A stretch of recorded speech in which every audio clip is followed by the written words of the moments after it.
My creative slump seems to have finally ended, and I suddenly got the urge to start warping up my rigid heddle loom for a new project.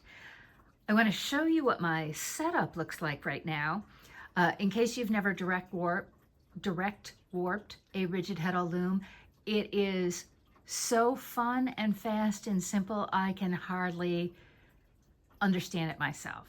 So let's begin by first pointing out, remember, no good sight lines in my house, not ever. So in the very back, I calculated that I needed a warp of 118 inches. So to set up my warping peg and my loom, I set a table with the warping peg. That's that little stick-looking thing clamped to that little table at the beginning of the steel ruler, and then I've got things set up so that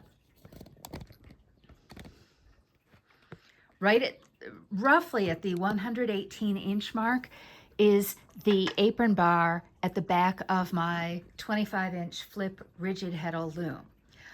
And I'm going to leave this steel tape measure on the floor because I'm a klutz, and if I knock into the loom while I'm trying to warp it and I knock it out of position, that could cause problems, which we don't want. Remember, you can only weave as long as your shortest warp end. So if I knock this loom out of position accidentally, and don't put it back in the same place, it could lead to problems. So I've also got a container for my yarn source. And before I set this all up, I vacuumed because I have cats, and it is not at all uncommon for the yarn to start rolling all over the carpet as I am warping. And if you've ever tried to pick cat fur out of an already knitted or woven piece, which I have, it is not fun. So now we're ready to rock and roll with that. The other thing I did is I marked my rigid heddle reed. On the front side of this reed, which you can't see, I made pencil marks at the center point of the reed, of the reed's width, and these two little ties tell me where I'm going to start and stop my warping for a 21-inch wide warp. I learned this trick from my coworker Sienna, and it has been a lifesaver because trying to hold a tape measure in place while you set up the first warp end is just, it's miserable. So don't do it. So I've got my yarn source set up in this big container. I've got my tape measure just in case things go amiss and I walk into something. I've got my warping peg set up over at the side here. I've got scissors on that little table, and I've got another pair of scissors right next to me at this end of the loom because when I run out of the first yarn and I need to tie on the next, inevitably, I run out of yarn partway through this path. So I have to tie off and cut off the end. So in direct warping, what I'm going to do is I'm going to start at the apron bar. In a second, I will tie on my yarn source to this back apron bar. Then I'm going to pull it through a slot in this rigid heddle. Then I'm going to walk it over to the warping peg and just lay it around the warping peg and come back. And when I come back the next time, I'm just going to use my rigid heddle hook, my threading hook, to pull another loop up and around the apron bar and go back through the next slot.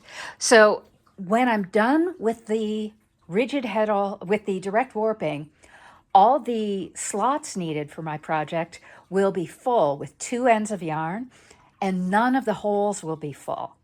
And that's the point where I picked up my first video on rigid heddle, on direct warping a rigid heddle loom, was after all the slots had been filled and I just had to move over the ends.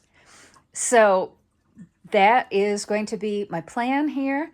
I'm actually going to set a timer just for yucks or a stopwatch and see how long this takes me. But before we get into that, I want to show you a little bit about what I'm planning to do so that you all can go, wow, that turned out better than we thought, Deb. Okay, so I currently have all my yarns for this project, except for my warp yarn, sitting in my trap, my flip trap, which is just a handy little place to stuff, to hold things while you're weaving. My warp yarn, which I just ran over and took out of that big black pot on the floor. It's not a pot. It's actually a ceramic piece made by a student that I bought at a student art fair.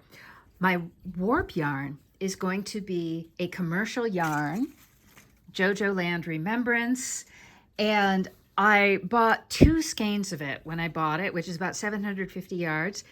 And when I tried knitting it, I loved it. It's beautiful, but oh my gosh, it's a lace weight yarn. It's gonna take forever to make anything unless I choose a lace project, and then I'm probably gonna run out of yarn.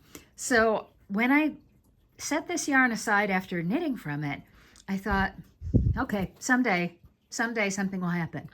Well, what happened is I made handspun yarn. And just FYI, my recent overhaul of all the yarn in my house showed me that something like over 60% of the yarn I have kept is handspun yarn. And I need to be using it. So when I made this handspun yarn, which is a blend of merino tencel from a dyer I found on Etsy called Jakira Farms, I loved it. And when I made this handspun yarn, and I'm not really sure where the gray came from. I think I started spinning on a bobbin that was already partly full, but we'll see in a minute that it's going to work out okay. When I spun this bright yellow yarn from Treenway Silks, I love the way it turned out. I love yellow. It's an instant boost of happiness, in my opinion. And then I had this yarn, which is actually more blue. It's hard to tell in this light, but it's more blue than gray. And I think that's what is at the end of the inside of this cake. This is a Lisa Souza top, and it is merino and silk. And there you can see how keeping all my notes on my tag tells me how much I've got. And when I use some up and I've got some left, I'll know how to calculate the remaining yardage because I wrote down the yards per pound. I liked all these colors together. And I knew this because I did a quick, very simple, maybe an hour, hour and a half sample on my set testing loom. So I knew I wanted to use the commercial yarn as the warp because in my experience, if you try to make a twisted fringe, and so this is going to be a wrap, wide scarf kind of thing. If you try to do twisted fringe with highly variable yarn like my handspun, it doesn't look very good. So instead, I will now make my twisted fringe on my wrap with the commercial yarn, and it's going to look great. The other things I learned just from doing this very simple, sorry, I'm never clear on which way is zooming in and which way is zooming out. The other thing I learned from doing this very quick sample is the 2-ply silk, the Treenway silk, the solid yellow, will stand on its own very, very well. The other handspuns, this handspun and this handspun, are so fine that doubling them makes a lot more sense. And the highly variable bits in this merino silk are going to look fantastic. They're going to add a lot of texture to this project. So I'm setting my warp yarn at 10 ends per inch, which is really wide for such a skinny little yarn, for a lace weight yarn. But what it means is that the warp will poke out it'll be visible even over 2 strands of my weft yarn. It'll be visible, and it has such depth of color, and it's so close in value to these other yarns that what I'll end up with is a very textured fabric with lots of interest in the colors.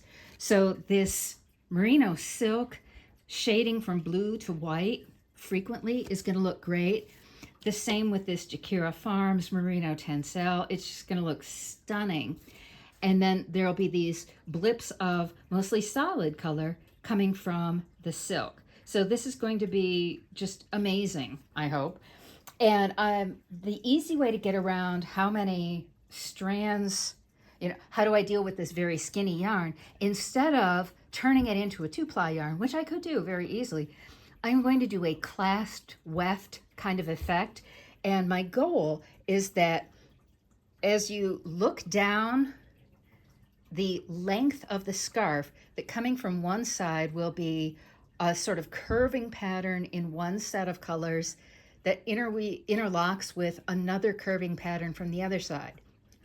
I'm going a little crazy here in not actually sketching out what I plan to do, and this involves a little bit of risk, but I'm up for it. But notice what I didn't do is not sample for set. It might turn out that once I get started, I'm going to go, oh, I need a closer set. But there's planning a project, and then there's totally winging it. In my view, it's never a good idea to totally wing it. You have to do even just a small amount of planning so that you don't spend a lot of time going down a path that you can't undo. But unusually for me, I am not completely obsessing about every inch of this project and how it's going to work and how it's going to go. And so I feel like I've hit a happy medium, and that for me is fun.